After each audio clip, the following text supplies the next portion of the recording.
आज हम बात करेंगे इस्लाम के एक बहुत बड़े रुकन यानी हज के बारे में। हज सिर्फ एक सफर नहीं है, यह अल्लाह के घर की हाजिरी है।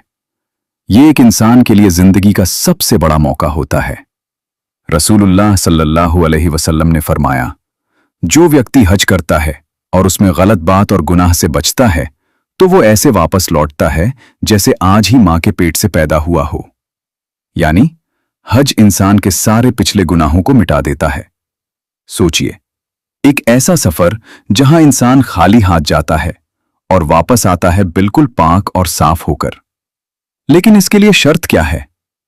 सच्ची नीयत, हलाल कमाई, सब्र और नम्रता। और गुनाहों से बचना। हज के दौरान हर इंसान बराबर हो जाता है, न कोई अमीर न कोई गरीब, सब सिर्फ अल्लाह के बंदे होते हैं। इहराम हमें यह सिखाता है कि दुनिया की सारी पहचानें खत्म हो जाती हैं और इंसान सिर्फ अपने रब के सामने खड़ा होता है।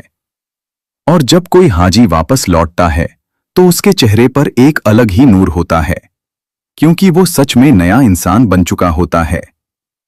अफसोस की बात यह है कि बहुत से लोग इस महान इबादत को टालते रहते हैं, जबकि सच यह है कि हज सिर्फ अमीरों के लिए नहीं है, बल्कि अल्लाह जिसे चाहता है उसे अपने घर बुला लेता है। कुरान में अल्लाह फरमाता है, और लोगों पर अल्लाह का हक है कि वो उसके घर का हज करें। अगर अल्लाह ने आपको हज की तौफीक दी है तो समझ लीजिए ये सबसे बड़ी नेमत है।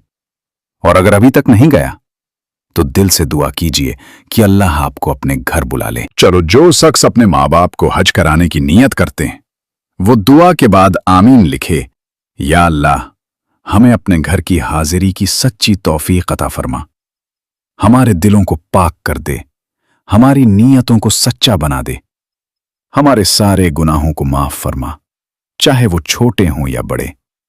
या रब, हमें ऐसा हज नसीब कर जो पूरी तरह कबूल हो जाए, जिसमें कोई रिया ना हो, कोई गुनाह ना हो, और जो हमें पूरी तरह पाक करके वापस लौटा दे। या अल्लाह, जिन लोगों पर हज फर्ज है उन्हें जल्दी अपने घर बुला ले, और जिनके लिए मुमकिन नहीं है उनके दिलों में भी उसकी सच्ची तड़प पैदा कर दे। या रब, हमें मौत से पहले अपने घर की ज़ियारत नसीब फरमा और हमें अपने नेक बंदों में शामिल कर ले।